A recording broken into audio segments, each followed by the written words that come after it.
Ciências Sociais Humanas de Lisboa. Muito obrigado. Obrigado. Boa tarde. Flávio Costa. Muito obrigado. Queria também agradecer ao Diogo pelo convite amável e à organização, felicitar pela iniciativa.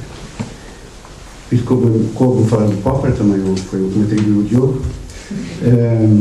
mas fui com interesse, com gosto.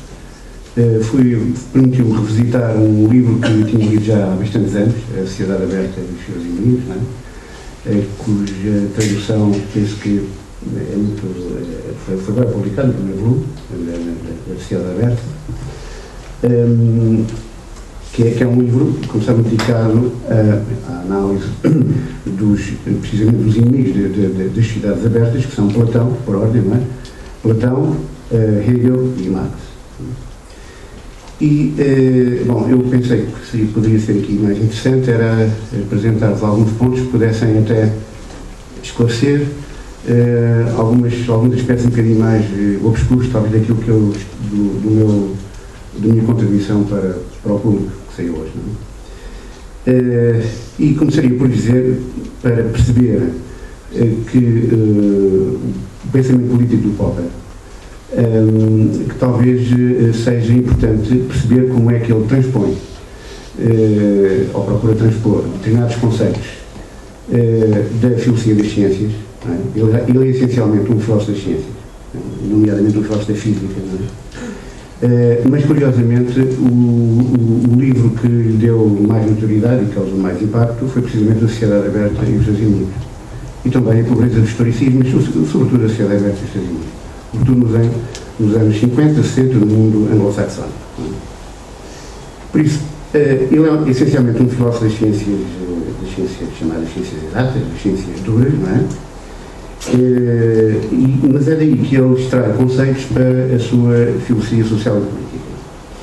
Este movimento de transposição de um tipo de ciências para o outro é uma transposição que o chamado Círculo de Viena, conseguindo o neopositivismo que se desenvolve, curiosamente, em Viena nasceram muitas coisas, nomeadamente em economia, há a escola de Viena, a escola de Áustria, a escola austríaca, e também o círculo, e também, digamos, todo este conjunto de filósofos e de ideias ligadas à renovação do positivismo, enfim, conseguindo ao positivismo, que tinha como, digamos, o objetivo fundamental unificar as várias ciências, quer as artes naturais, quer as ciências sociais, na base de uma mesma linguagem, uma linguagem física formal, fisicalista, uma linguagem formal.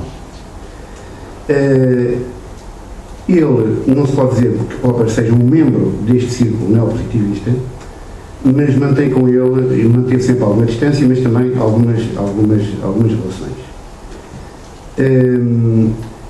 E o que é aqui de sublinhar é que Popper insiste no interesse próprio destes filósofos neopositivistas, que é o da demarcação entre ciência e pseudociência. Não é? As ciências e aquelas teorias científicas que se podem arrogar ou assumir como ciências, mas não são ciências verdadeiramente.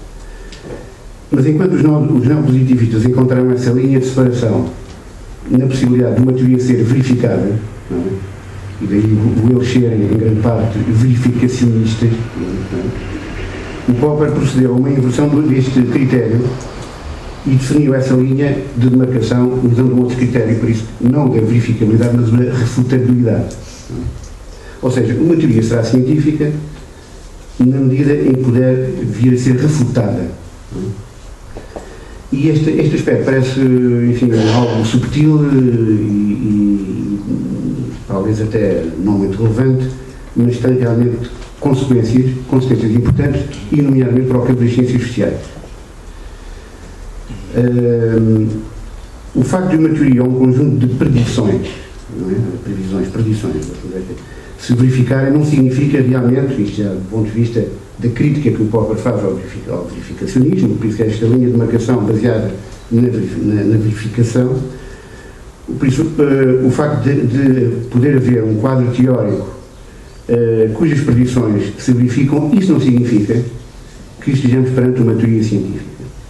Isso, há teorias pseudocientíficas ou até pré-científicas, que podem fazer previsões que se verificam a certa altura e, no entanto, essas teorias não são científicas.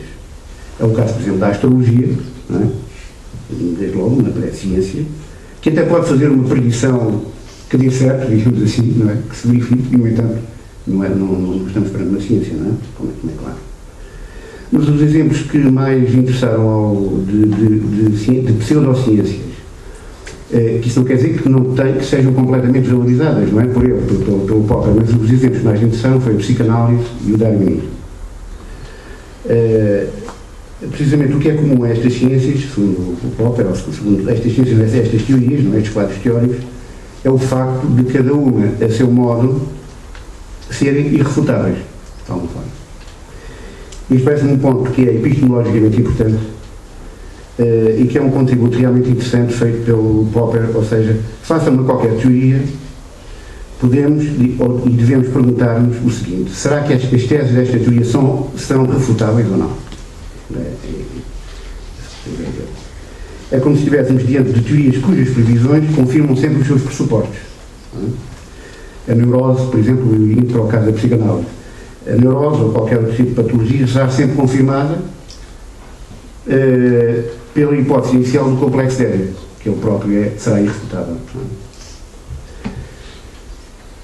De qualquer modo, a psicanálise e o darwinismo podem ser bons instrumentos de interpretação, o Popper não nega isso, de certos fenómenos psicológicos e biológicos, respectivamente, simplesmente não se podem arrogar ou não devemos considerar propriamente como ciência. E é neste ponto que encontramos, podemos dar aqui um passo, não é? Para o problema que mais nos interessará neste contexto, que é o problema da predição e do historicismo nas ciências sociais.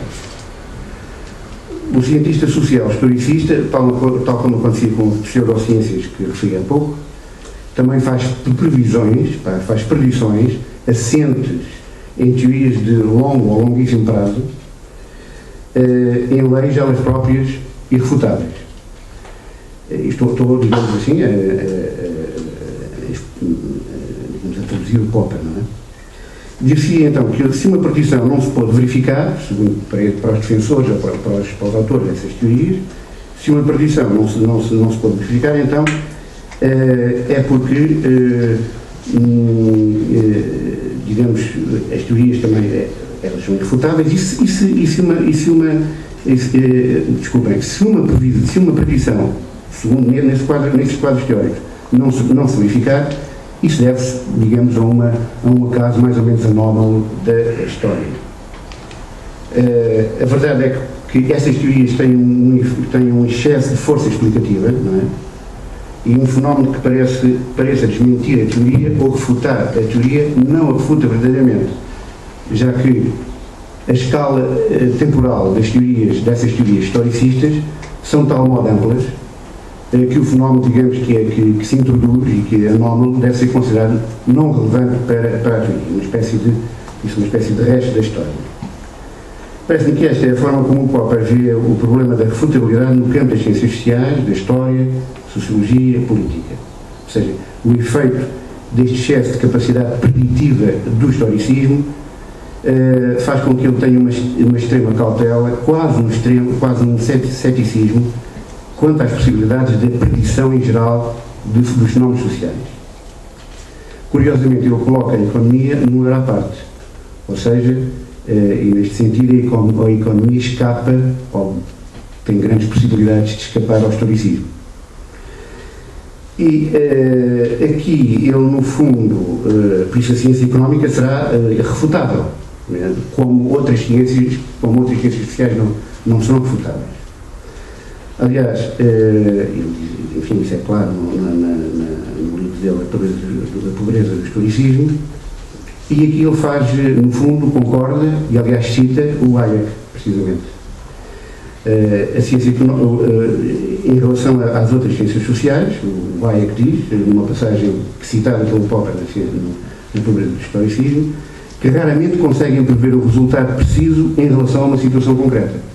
que é uma palavra de Propaga e que o Popper corrobora, não é? Ora, quando avaliamos programas historicistas na filosofia política, e aqui estou a dar um outro passo, deparamos com um facto aos olhos de Popper, ou seja, o perigo de programas políticos que pretendem realizar predições numa larga escala de tempo, predições que precisamente são desenhadas pelo historicista e se revelam, no fundo, como infalíveis. Ou seja, a irrefutabilidade está intrinsecamente ligada à infalibilidade. E são infalíveis porque as teorias que estão na sua gente são precisamente irrefutáveis. Exemplos de grandes quadros teóricos irrefutáveis são, por exemplo, as filosofias políticas de Platão, de Hegel ou de Marx.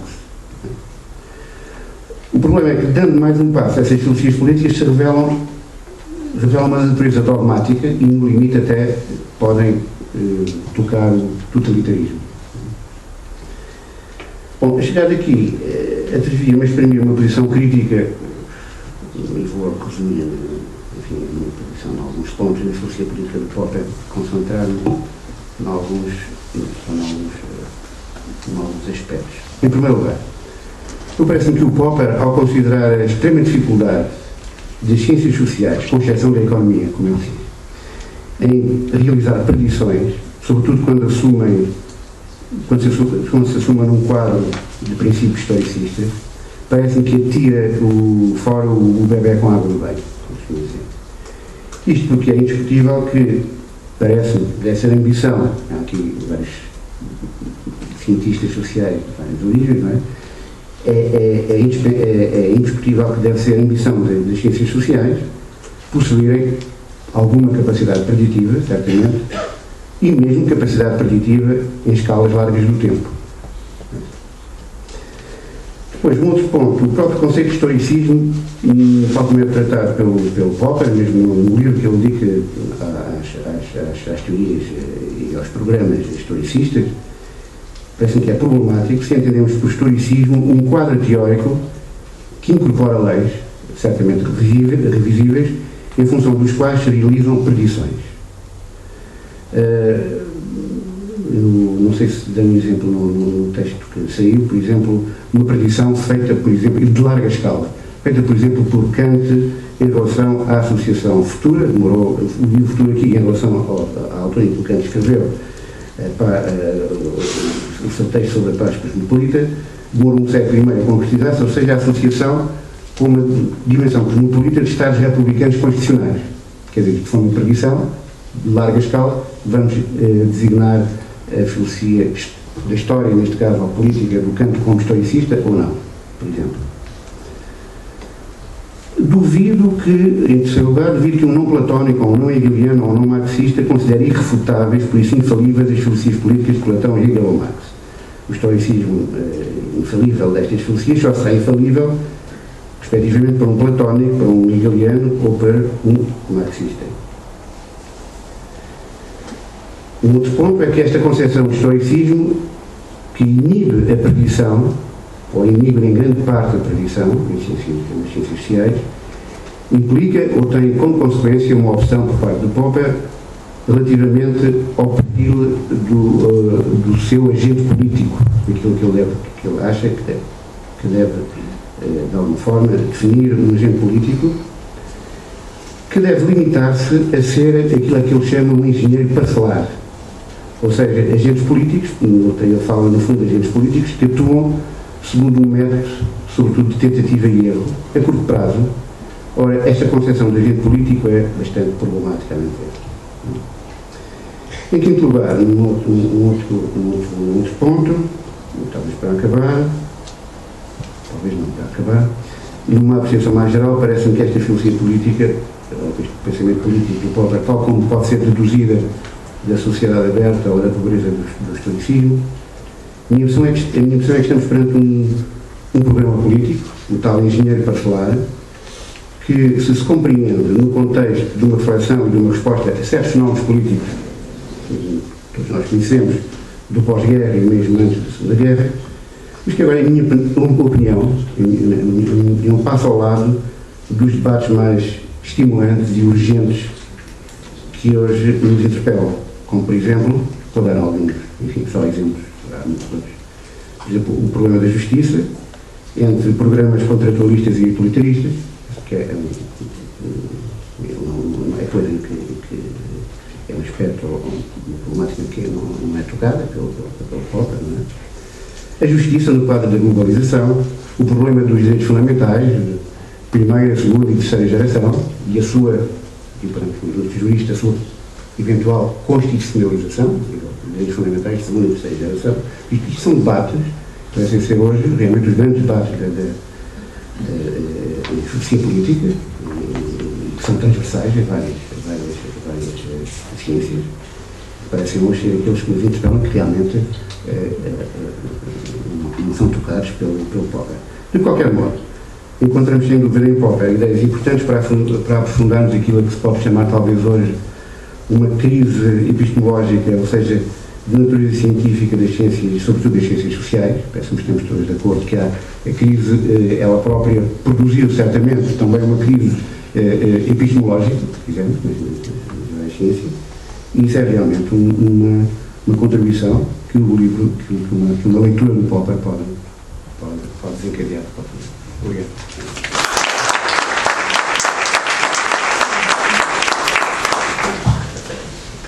Dado o avançado